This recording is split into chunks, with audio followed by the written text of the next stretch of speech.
The classroom was buzzing with excitement, though it wasn't the usual kind. This wasn't a lecture on interstellar diplomacy or advanced engineering. It was something far more dangerous. The students sat in their seats, some fidgeting nervously, while others tried to look confident. At the front of the room stood Commander Raylock, a towering alien with 6 arms and glowing red eyes. His presence alone commanded silence whenever he spoke. But today, his words carried an extra edge of tension.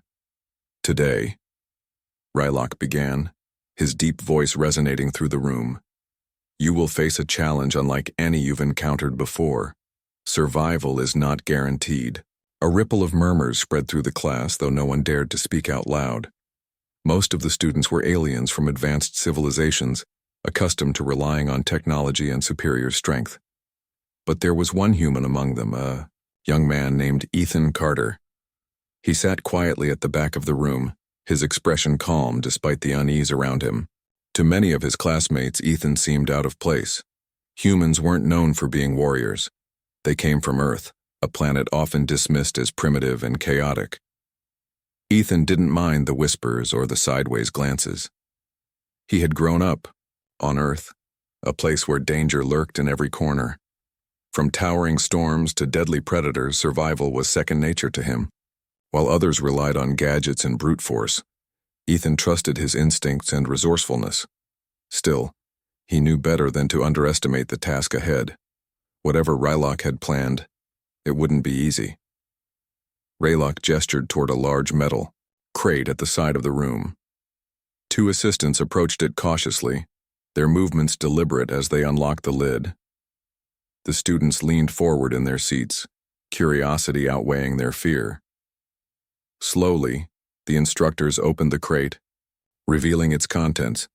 Inside was a creature unlike anything most of them had ever seen. It was sleek and reptilian, with scales that shimmered faintly in the light. Its long tail flicked lazily and its forked tongue darted out to taste the air. Sharp fangs glistened in its open mouth, promising pain to anyone foolish enough to get too close. This was the Zyran Viper, a predator renowned across the galaxy for its speed, intelligence, and venomous bite. This is your opponent, Raylock announced, his tone leaving no room for argument. Each of you will enter the arena alone and face the Viper. Your goal is simple: survive. How you do so is up to you. A collective gasp rippled through the room. Some students exchanged nervous glances, while others clenched their fists, determined to prove themselves. Emily Dawson, a confident and athletic female cadet, raised her hand hesitantly.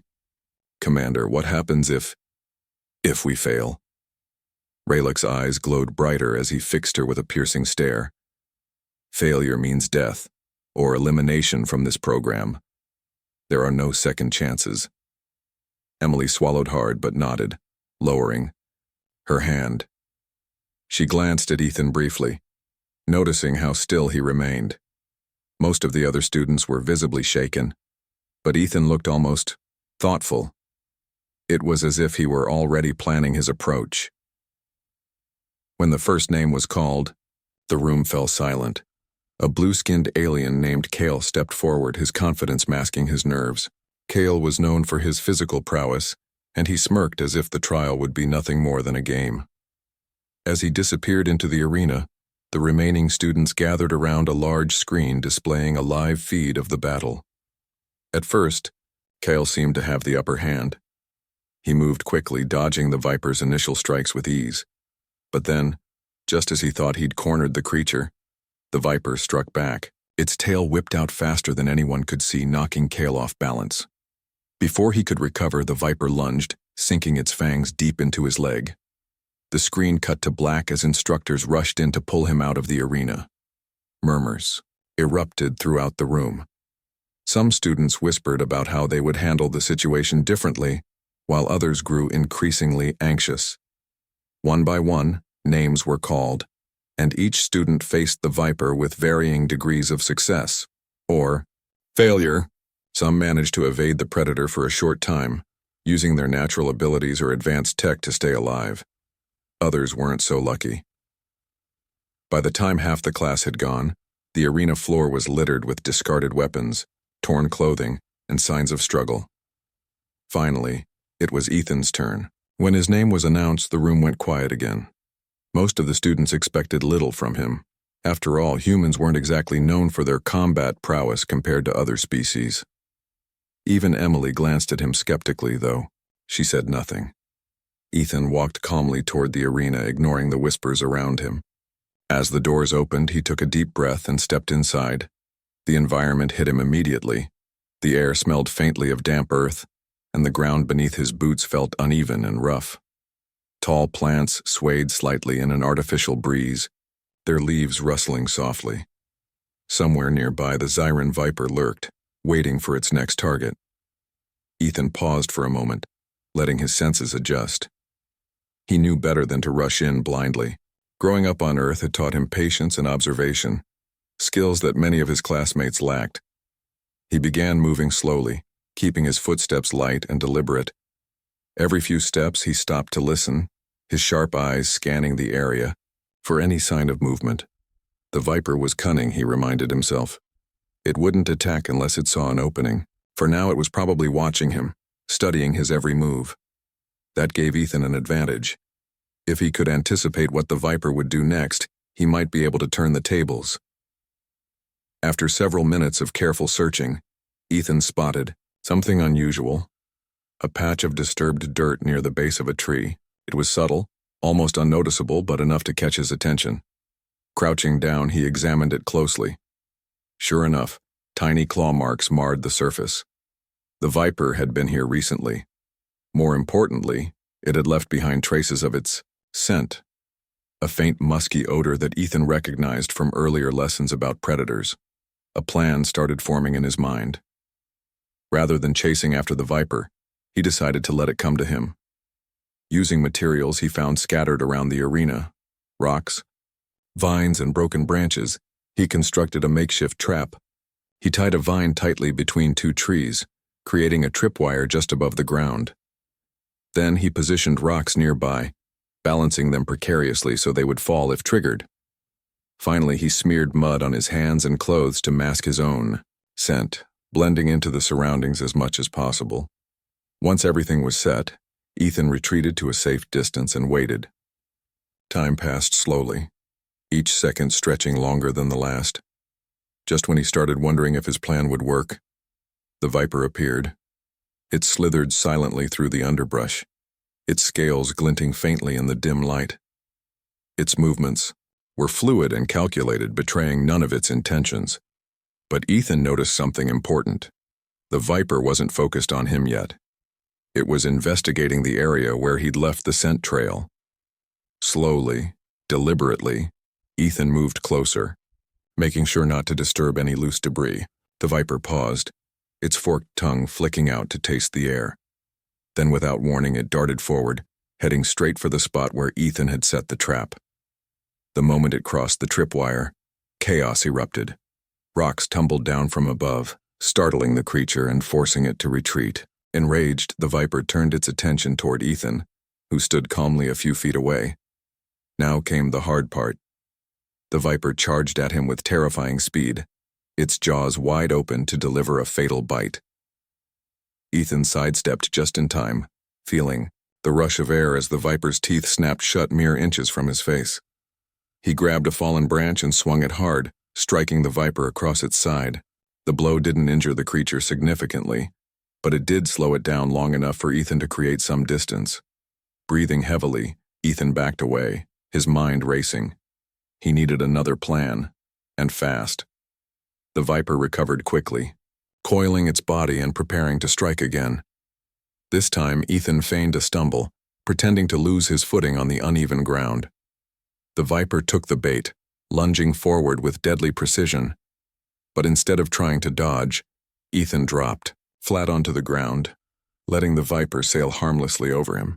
In one swift motion, he rolled to his feet and delivered a powerful kick to the underside of the viper's body, sending it crashing into a nearby tree.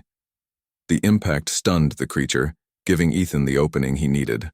Grabbing a sharp rock, he approached cautiously, ready to strike if necessary. But the viper didn't move. It lay still, dazed and vulnerable. Ethan hesitated, considering his options. Killing the viper would end the trial instantly, earning him victory. But something stopped him. Maybe it was the memory of hunting animals, on Earth where respect for life, even dangerous life, was ingrained in him. Or maybe it was the realization that mercy could be just as powerful as aggression. Whatever the reason, Ethan lowered the rock and stepped back. He raised his hands in a gesture of surrender, signaling to the instructors that he had subdued the viper without killing it. The crowd watching on the screens erupted into murmurs of disbelief. No one had ever shown such restraint during a trial like this. Most students killed their opponents outright, viewing survival as the ultimate goal. Yet here was Ethan, a human from Earth, proving that control and compassion mattered just as much as raw power. The classroom buzzed with nervous energy as the instructor prepared to start the trial. Students shifted uneasily in their seats, some whispering predictions about what was coming next, while others stared ahead with steely determination. The Siren Viper had already been introduced earlier, and now it was time for the real test. The simulation would take place inside a massive arena created to mimic the wilds of dangerous planets. Each student would enter alone, armed only with basic tools and their own skills. Ethan Carter stood at the back of the group, his arms crossed loosely over his chest. He didn't look particularly worried or excited like the others. Instead, he seemed calm, almost detached. His eyes scanned the room, taking note of how everyone else reacted. Emily Dawson caught his gaze briefly before looking away.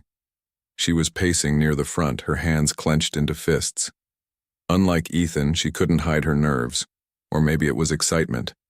Either way, she was clearly ready to prove herself. Why me not? The first name was called. There was a collective intake of breath. A tall alien with shimmering blue skin stepped forward confidently. His species was known for its strength and speed, and he smirked as if this were nothing more than a game. The instructor nodded toward the entrance to the arena, and the doors slid open with a low hum.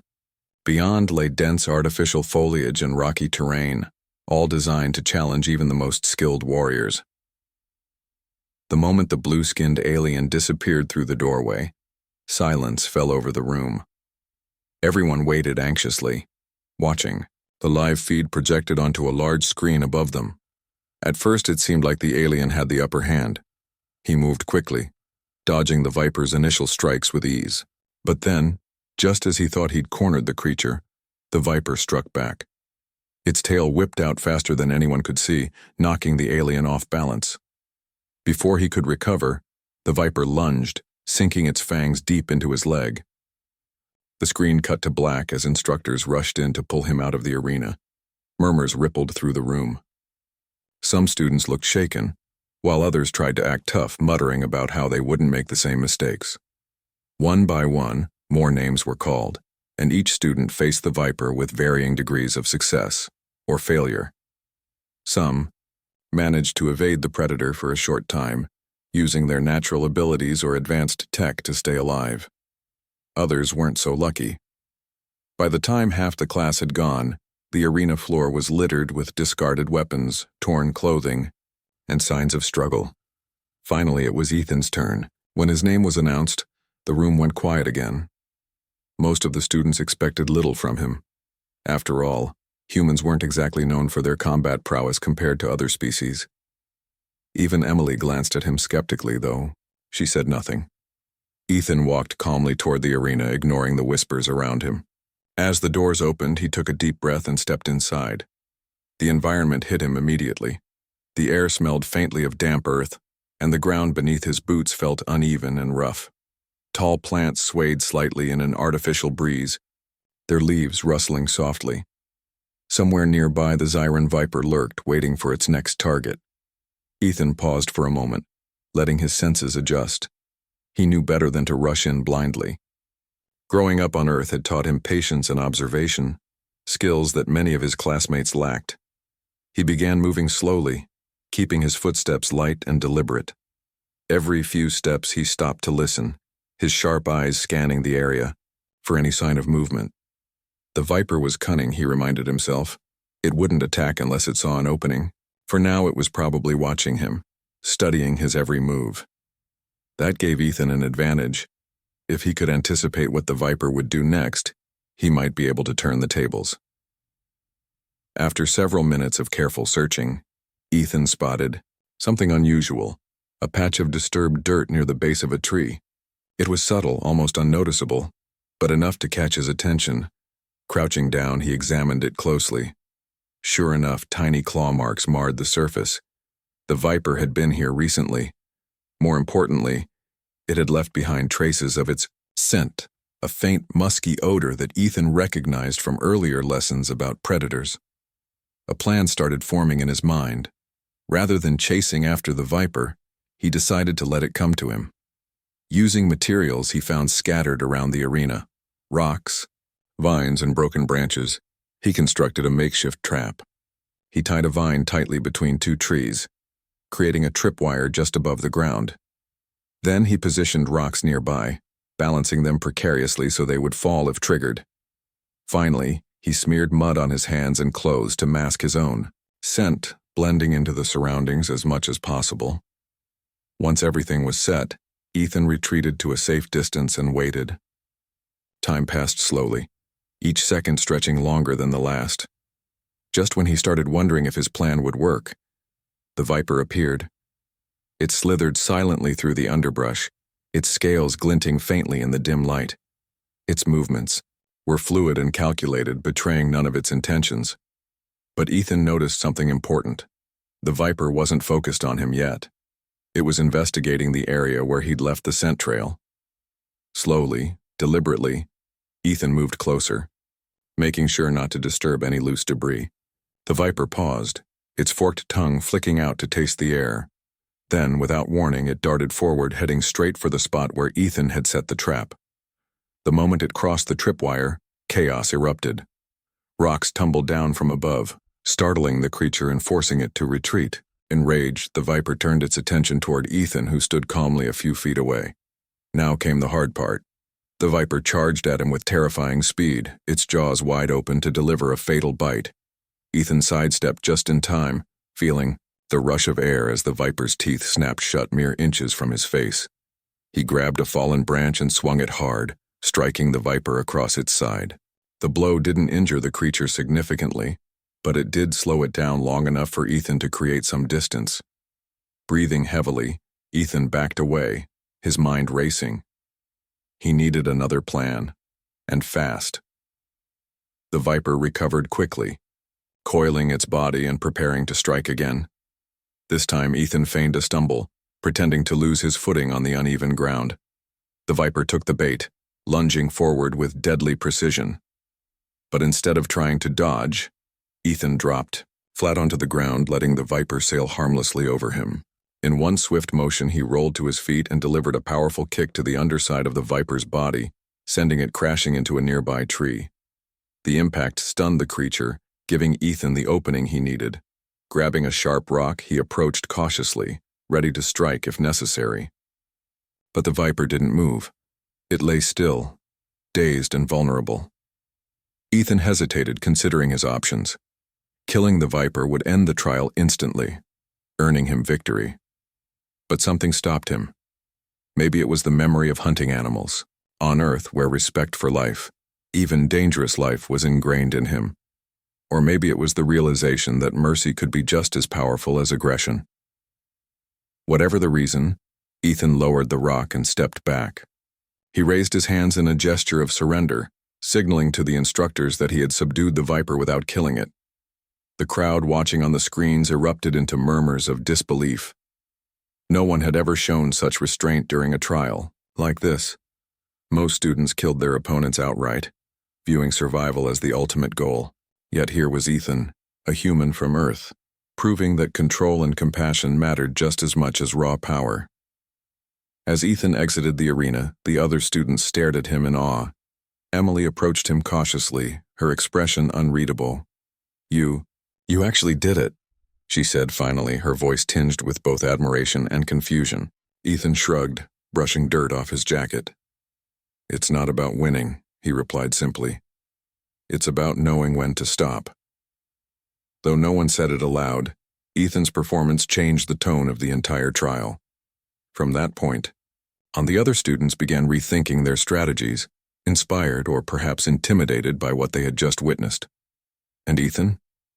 He returned to his seat quietly, already thinking about what challenges lay ahead.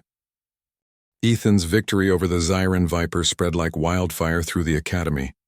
Students who had once dismissed him as just another human now whispered about his performance in hushed tones.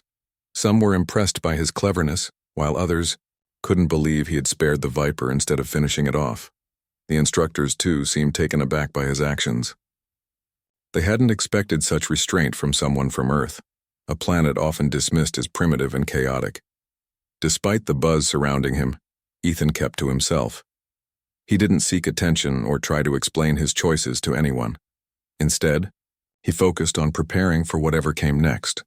But not everyone was willing to let things go so easily.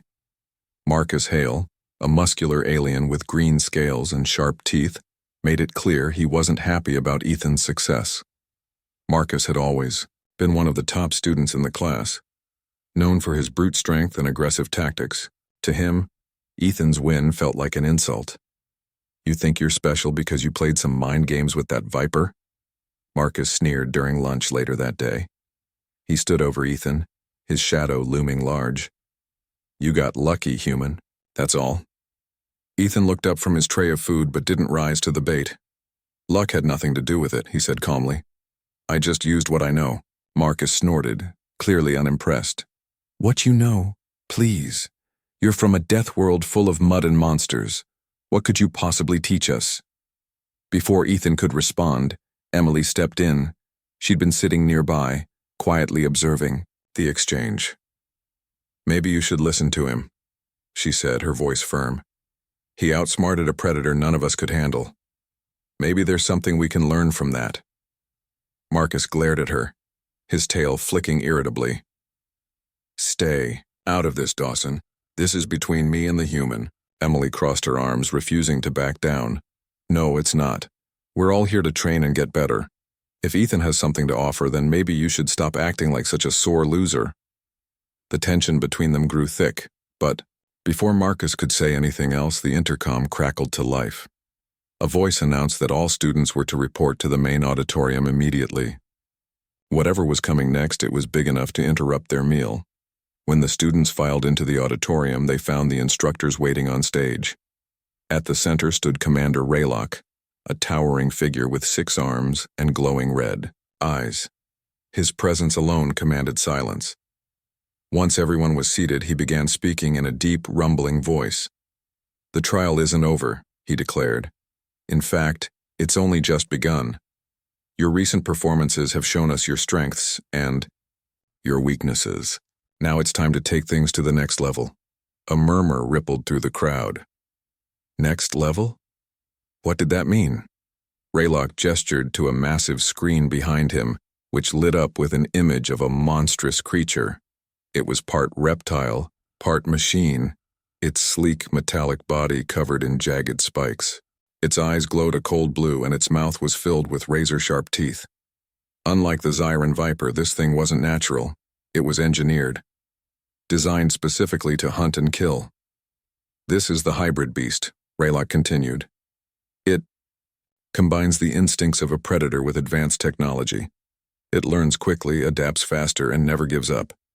Starting tomorrow, all of you will face it together in the arena. Work as a team if you must, but remember, only the strongest will survive." The room fell silent. Even Marcus looked uneasy. Facing the Zyran Viper had been tough enough, but this was something else entirely. That night, Ethan lay awake, in his bunk staring at the ceiling. The hybrid beast haunted his thoughts. How could anyone hope to defeat something so powerful? He thought back to his encounter with the Viper, recalling how observation and strategy had given him the edge. But this new creature was different, smarter, stronger, deadlier. As he mulled over the problem, a soft knock sounded at his door. Sitting up, he called out, "Come in." Emily poked her head inside, looking hesitant. "Hey," she said. "Can I talk to you for a minute?" "Sure," Ethan replied, gesturing for her to sit on the chair near his desk. She closed the door behind her and took a seat, fidgeting slightly. I wanted to apologize, she admitted after a moment. For doubting you earlier. I thought humans weren't cut out for this kind of thing.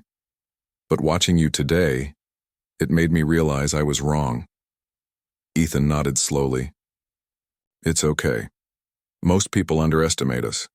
They see Earth as a dangerous place and assume we're weak because of it. But surviving there teaches you things other planets don't. Emily smiled faintly. Yeah, I guess it does. Anyway, I came here to ask for your help. Tomorrow, when we go into the arena, I want to work with you. Together, maybe we can figure out a way to beat that thing. Ethan considered her words.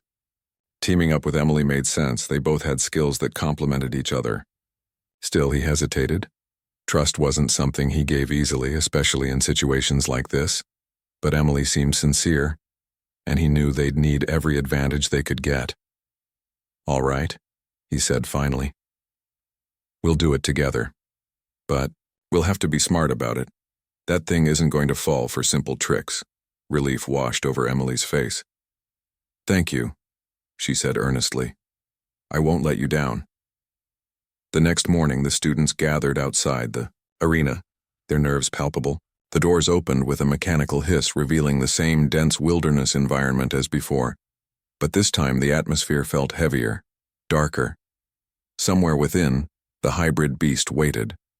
One by one, the students entered, forming loose groups as they ventured deeper into the simulated jungle. Ethan and Emily stuck close together, moving cautiously. Around them, chaos quickly erupted. The hybrid beast struck without warning, targeting weaker students first. Its movements were unnervingly fluid, blending speed and precision with brutal efficiency. Within minutes, several participants were incapacitated, leaving only the strongest behind. Ethan watched carefully, noting how the beast operated. It wasn't just attacking randomly, it was learning. Every time someone tried a new tactic, it adapted, countering their efforts effortlessly. This wasn't going to be easy. We need to split it up, Ethan whispered to Emily. Keep it distracted while we find its weak points. Emily nodded, gripping her weapon tightly. Got it, let's move. They signaled to a few nearby students, coordinating a plan. While one group drew the hybrid beast's attention, Ethan and Emily circled around, searching for vulnerabilities. The creature's metal plating made it nearly invincible, but Ethan noticed something important: its joints. Where flesh met machine, there were gaps, tiny openings that might be exploitable. Over here, Ethan called softly, pointing to the exposed area near the beast's knee. If we can hit those spots, we might slow it down. Emily grinned despite the danger. Leave it to me. Together, they launched their attack. Emily charged forward, drawing the hybrid beast's focus while Ethan flanked it from behind. Using a sharp piece of debris, he struck hard at the joint, causing the creature to stumble. It roared in fury, turning its full attention on him. For a moment, Ethan froze, realizing he might have bitten off more than he could chew. But Emily was ready. With a fierce cry, she leapt onto the beast's back, driving her weapon into another weak point. The hybrid beast thrashed wildly, trying to throw her off, but she held on tight. Finally, with one last desperate effort, Ethan delivered a final blow to its other leg, bringing the creature crashing to the ground. Breathing heavily, Ethan and Emily backed away as the hybrid beast struggled to rise. Though injured, it wasn't defeated yet. And that's when Ethan realized something crucial. Even working together, they couldn't win this fight alone. They needed the rest of the surviving students to unite, not as individuals, but as a team. Listen up, Ethan shouted, his voice cutting through the chaos. We can't beat this thing on our own, but if we work together, we stand a chance. Slowly, reluctantly, the remaining students regrouped. Under Ethan's guidance, they formed a coordinated assault, focusing their attacks on the hybrid beast's weak points. It wasn't pretty or graceful, but it worked. Bit by bit, they wore the creature down until it finally collapsed, utterly defeated. As the simulation ended, the students stood panting, battered but alive. Ethan glanced at Emily, who gave him a weary smile. Against all odds, they had done it. Not just Ethan, not just Emily, but all of them, working together, and for the first time, Ethan allowed himself to feel a flicker of pride. The aftermath of the hybrid beast trial left the academy buzzing with excitement and disbelief. No one had expected the students to survive, let alone defeat such a formidable opponent. The instructors watched the recordings of the battle repeatedly, analyzing every move, every decision. Ethan Carter's leadership during the final moments of the fight became a focal point of discussion. His ability to rally the remaining students into a cohesive unit had turned the tide of the battle, showcasing not just individual skill but teamwork, a quality many aliens considered beneath them. Despite the victory, tensions among the students remained high. Marcus Hale, still bitter about Ethan's earlier success, refused to acknowledge his role in defeating the hybrid beast. Instead, he muttered under his breath about how the humans had gotten lucky again. Emily Dawson overheard him during breakfast and shot him a sharp glare. "Lucky?" she snapped, slamming her tray onto the table. "You saw what happened out there. Ethan didn't just get lucky, he made it happen. If it weren't for him, we'd all be dead," Marcus sneered, leaning back in his chair. "Sure, blame everything on the human. Maybe next time, you'll let him hold your hand while you cry." Before Emily could respond, Ethan stepped in. He placed a calming hand on her shoulder and gave Marcus a steady look. "If you've got something to say it to me," he said, evenly. "But don't drag Emily into this." Marcus stood up, his tail flicking angrily. "Fine. You think you're so special? Prove it. Face me one-on-one. No tricks, no traps, just raw skill." Ethan hesitated, glancing at Emily, who shook her head slightly. She knew better than anyone that Ethan wasn't the type to pick fights unnecessarily, but the challenge had been issued in front of everyone, and backing down now would only fuel Marcus's arrogance. "All right," Ethan said after a pause. "But if I win, you stop questioning my abilities and start respecting them." Marcus smirked, clearly confident. "Deal. And when I win, you admit you're nothing without your little tricks." The duel took place later that day in a smaller arena designed for sparring matches. Word of the challenge spread quickly, drawing a large crowd of curious spectators. Students and instructors alike gathered around the edges of the ring, eager to see how the human would fare against one of the academy's top warriors. When the match began, Marcus wasted no time charging at Ethan, his claws gleaming as he swung, wildly. Ethan dodged each strike with practiced ease, staying light on his feet. He knew better than to engage directly. Marcus was stronger and faster, and going toe-to-toe would be suicide. Instead, Ethan focused on evading, waiting for an opening. "You're running scared," Marcus taunted, his voice echoing through the arena. "Is this really the best Earth has to offer?" Ethan ignored him, keeping his movements fluid and deliberate. Growing up on Earth had taught him patience, a lesson Marcus seemed to lack. After several minutes of relentless attacks, Marcus grew frustrated, his swings becoming sloppier. That's when Ethan struck. Seizing the moment, Ethan ducked under a clumsy swing and delivered a swift kick to Marcus's midsection, sending him stumbling backward. Before Marcus could recover, Ethan pressed his advantage, landing a series of quick strikes that left Marcus reeling. The crowd gasped as Marcus fell to one knee, clutching his side. "I underestimated you," Marcus admitted grudgingly, looking up at Ethan. "But don't think this means I respect you." Ethan extended a hand to help him up. "Respect isn't given, it's earned. Maybe someday you'll understand that." Marcus hesitated before taking Ethan's hand, pulling himself to his feet. Though he didn't apologize, the smugness was gone from his expression. For the first time, he looked at Ethan not as a rival, but as someone worth acknowledging. The victory solidified Ethan's reputation among the students. Even those who had doubted him before began to see him in a new light. Emily, proud of how far he'd come, suggested they celebrate with a quiet dinner, away from the chaos of the academy. They found a small cafe near the campus grounds, where they sat talking long after their meals were finished. "You've changed things here, you know," Emily said, sipping her drink. People are starting to realize that humans aren't just survivors, they're fighters. Ethan shrugged modestly. I didn't do anything special. I just used what I know. That's exactly why it's special, Emily countered. You didn't rely on fancy tech or brute strength. You relied on your mind, your instincts. That's something most of these aliens have forgotten how to do. Ethan smiled faintly, appreciating her words.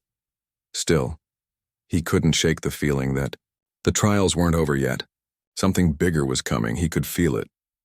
His suspicions were confirmed the following morning when Commander Raylock called the students to the auditorium once more. The towering instructor stood on stage, his 6 arms crossed over his chest, as he addressed the group. You've proven yourselves capable of handling challenges beyond what we expected, he began, his deep voice resonating through the room. But true strength isn't measured by surviving simulations or besting opponents. It's measured by how you adapt to the unknown, the unpredictable. A holographic map appeared behind him, displaying a distant planet shrouded in mist. Its surface was jagged and barren, dotted with strange structures that looked half natural, half artificial. This is Zorath Prime, Raylock continued. A death world unlike any other. Its ecosystem is hostile, its predators unmatched. Your final test will take place there. You will be dropped onto the planet with minimal supplies and tasked with surviving for 72 hours. Those who make it back alive will graduate. Those who don't. He let the sentence hang ominously. The students exchanged uneasy glances. Zorath Prime sounded like a nightmare, even worse than the hybrid beast. Ethan felt a chill run down his spine but kept his expression neutral. If anyone could handle this, it was him. Earth had prepared him for places like Zorath Prime. As the briefing ended, Emily caught up with Ethan outside the auditorium. What do you think? She asked, her tone serious. Do you think we can do it?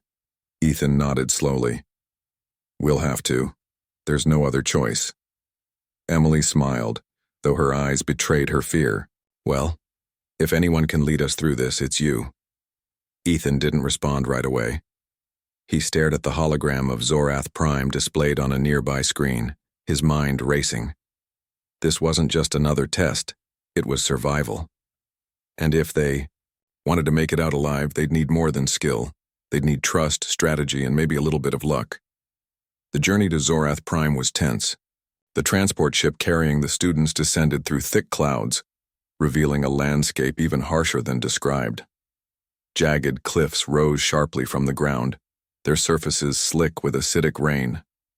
Strange creatures scuttled across the terrain, their glowing eyes watching curiously as the ship landed. Once the ramp lowered, the students disembarked cautiously, their boots sinking slightly into the soft, ash-like soil. Each of them carried a basic survival kit containing food rations, water purifiers, and a single weapon. Beyond that, they were on their own. Ethan scanned the horizon, noting the positions of nearby predators. Some resembled oversized insects, their armored bodies glistening in the dim light. Others looked like feral beasts, their growls echoing eerily in the distance. It was clear that staying still for too long would be fatal. We need to keep moving, Ethan said, addressing the group. Find shelter before nightfall. These creatures hunt in packs, and we don't want to be caught out in the open. Ima. Others nodded, following his lead as they began trekking across the treacherous terrain. Emily stayed close to Ethan, her rifle at the ready. Together, they navigated the dangers of Zorath Prime, relying on instinct and teamwork to stay alive. As the hours passed, the challenges mounted. Acidic rivers blocked their path, forcing them to construct makeshift bridges. Ambushes by native predators tested their reflexes and resolve. But through it all, Ethan remained calm, guiding the group with quiet confidence. By the second day, the students were exhausted but alive. They had managed to find temporary shelter in a cave system, using rocks and debris to fortify the entrance. Inside, they huddled together, sharing what little food and water they had left. We're not out of this yet, Ethan reminded them, his voice steady. But we're still standing. That counts for something. Emily gave him a grateful smile, her faith in him unwavering. Whatever lay ahead, they would face it together. Because on Zorath Prime, survival wasn't just about strength, it was about heart. And Ethan had plenty of that to spare. The third day on Zorath Prime dawned cold and bleak. The acidic rain had stopped, but the air was thick with humidity, making every breath feel heavy. Ethan and the remaining students huddled in their makeshift cave, listening to the distant growls and screeches of predators outside. They were running low on supplies, and exhaustion was beginning to take its toll. Dark circles shadowed their eyes, and their movements were sluggish. But despite the odds, they clung to hope.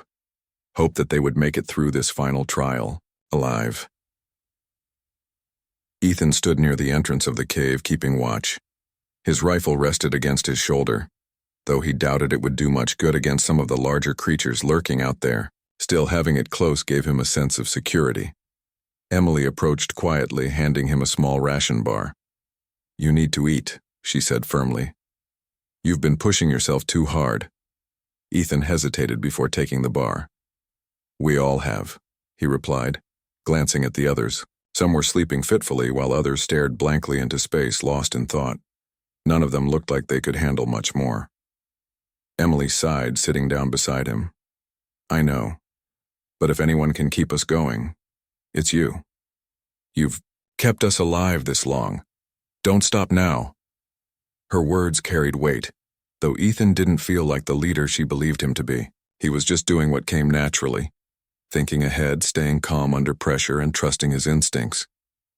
Growing up on Earth had taught him that survival wasn't about being the strongest or fastest. It was about enduring. And right, now endurance was their only chance. As the sun climbed higher in the sky, Ethan decided it was time to move. Staying in one place for too long was risky. Predators were bound to find them eventually, and when they did, the group wouldn't stand a chance without room to maneuver.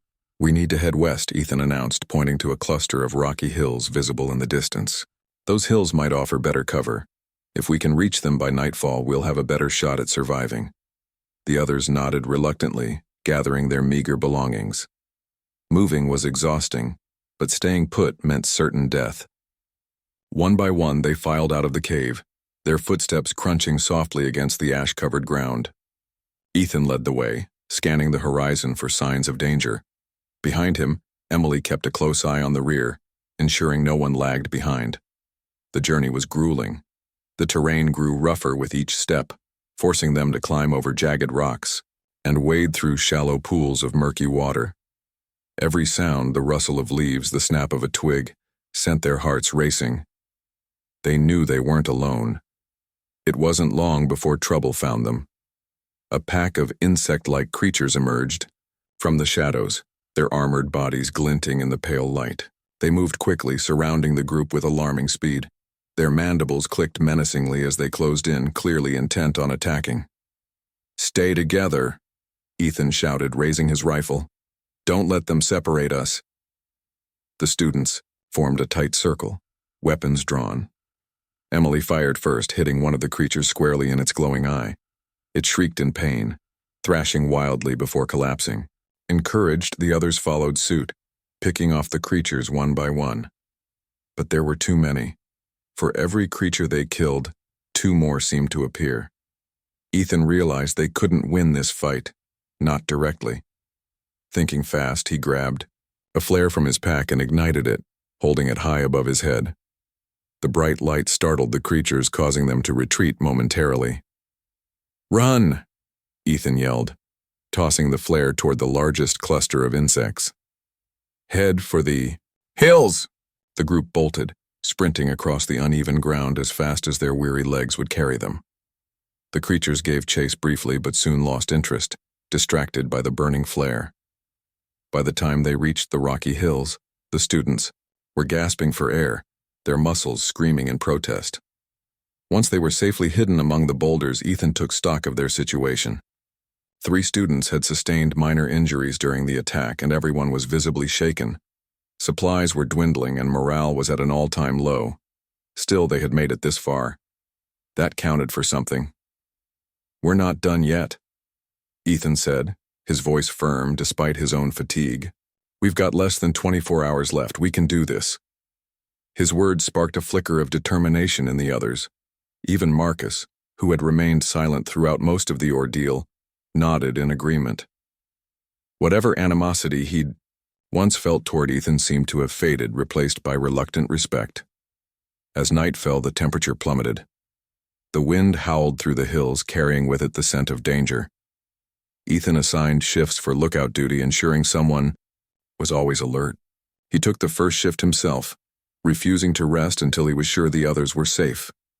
Hours passed uneventfully, lulling the group into a false sense of security. Just as Ethan was about to wake Emily for her shift, a deafening roar shattered the silence. It came from somewhere nearby, deep within the hills. The ground trembled slightly, sending loose rocks tumbling down the slopes. "What was that?" one of the students whispered, his voice trembling. Ethan frowned, gripping his rifle tightly. "Something big. Bigger than anything we've faced so far." The roar echoed again, closer this time. Whatever it was hunting them. "We need to move," Ethan said urgently. "Now." The group scrambled to their feet, stumbling blindly through the darkness. The roar grew louder, accompanied by the sound of crashing rocks. Something massive was tearing through the hills, determined to find them. Ethan spotted a narrow crevice between two large boulders and motioned for the others to follow. "In here, hurry!"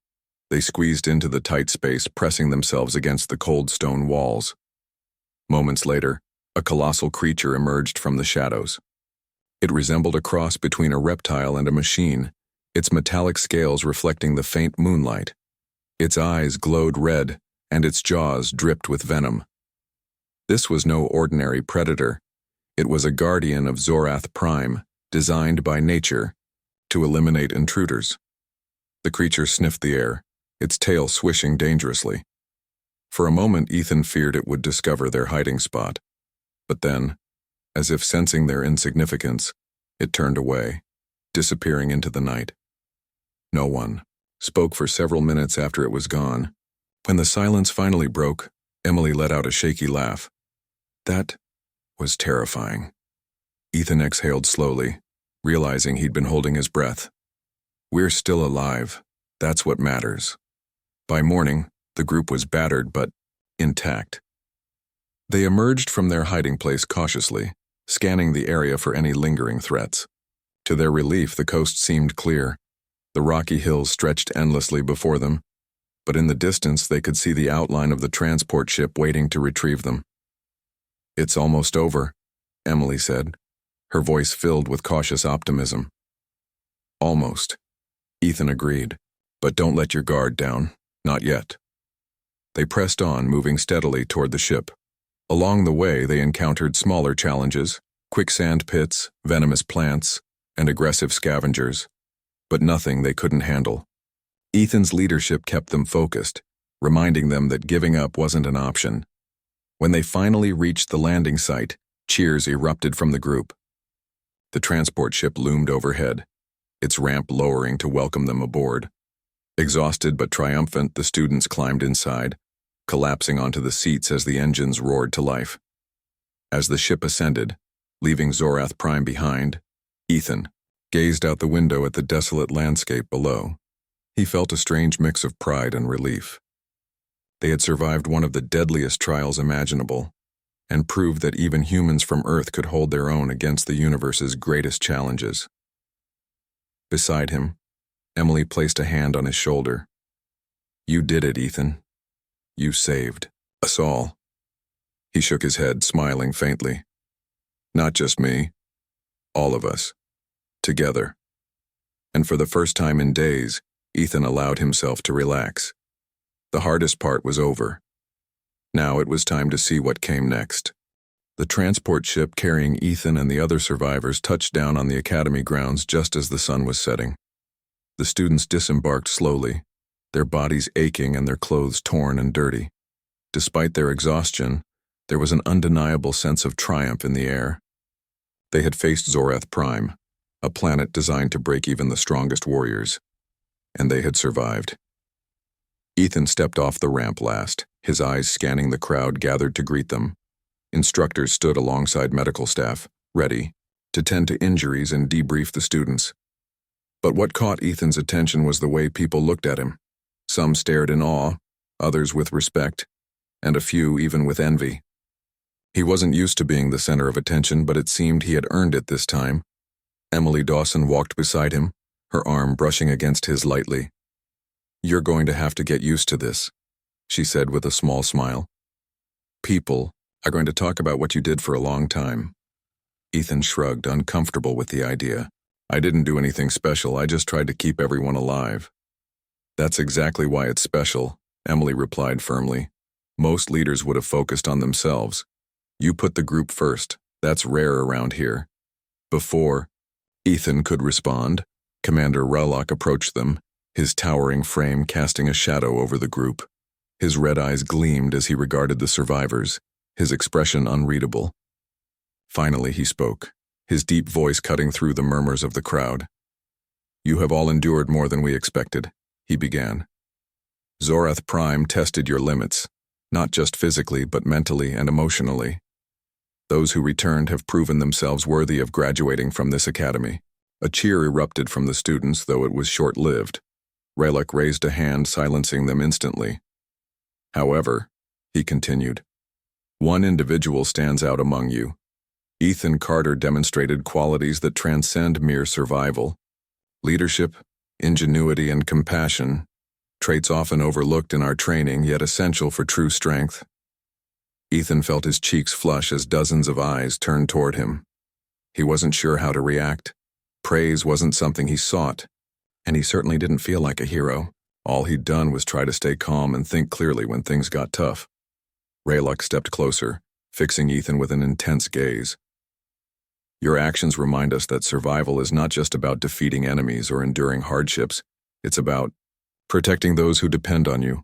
You've set an example for everyone here." For once, Ethan didn't know what to say. He simply nodded, hoping that would be enough. To his relief, Raylock turned away, addressing the rest of the group. "Congratulations, graduates. Your journey does not end here. From this moment forward, you will serve as ambassadors of this academy, representing its values wherever you go."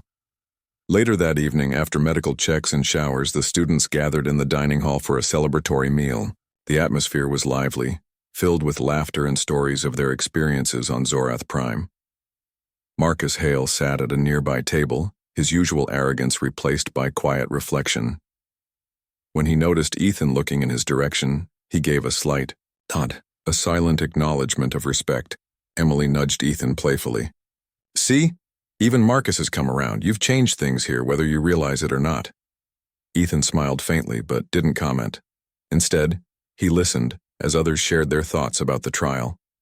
Many admitted they had underestimated Earth before meeting Ethan, assuming it was nothing more than a primitive planet full of chaos. Now they understood differently. They saw Earth and humans in a new light. As the night wore on, Ethan found himself alone on a balcony overlooking the academy grounds. The cool breeze helped clear his mind, which was still racing with thoughts about what lay ahead. Graduation meant leaving behind the structured environment of the academy and venturing into the wider galaxy. While the prospect excited him, it also made him uneasy. Could he live up to the expectations people now had of him? "You look like you're carrying the weight of the universe on your shoulders," Emily said, joining him on the balcony. She leaned against the railing, her hair catching the faint glow of the moonlight. Ethan chuckled softly. "Feels like it sometimes." Emily tilted her head, studying him. "What's bothering you?" "I don't know," Ethan admitted after a pause. "Everything feels different now, like I'm supposed to be someone I'm not." "You're not," Emily said firmly. "You're still the same person who stepped onto that transport ship bound for Zorath Prime. The only difference is that now, people see what you're capable of. That doesn't mean you have to change who you are." Her words resonated with him. Maybe she was right. Maybe he didn't need to become someone else to meet expectations. He just needed to stay true to himself. The next morning, during the graduation ceremony, each student received a badge signifying their completion of the program. For most, it was a symbol of personal achievement. For Ethan, it represented something bigger. As he accepted his badge from Commander Raylock, he couldn't help but think about the future, not just his own, but humanity's place in the galaxy. Afterward, several instructors approached him privately, offering opportunities to join elite teams dedicated to exploring dangerous planets or conducting research on uncharted worlds. Ethan listened politely, grateful for the recognition, but he declined for now. He wasn't ready to commit to anything specific. He needed time to figure out where he belonged. Emily found him later, sitting alone in the library. "Thinking about what comes next?" she asked, sliding into the chair across from him. "Yeah," Ethan replied. "It's kind of overwhelming." "It should be," Emily said with a grin. "You've got options now. Doors are opening for you that weren't there before. Don't rush into anything. Take your time." Ethan nodded, appreciating her advice. Then, after a moment, he asked, "What about you? What's next for you?" Emily shrugged. "I'm thinking about mentoring younger cadets, helping them learn from mistakes before they make them. And maybe working with you if you decide to stick around." The thought surprised Ethan. He hadn't considered staying at the academy, but the idea intrigued him. Teaching others might be a way to share the lessons he'd learned, not just about survival, but about resilience, teamwork, and trust. "I'll think about it," he said finally. "But if I do, I'll need your help." Emily smiled warmly. "Anytime." In the weeks that followed, Ethan began settling into his new role within the academy.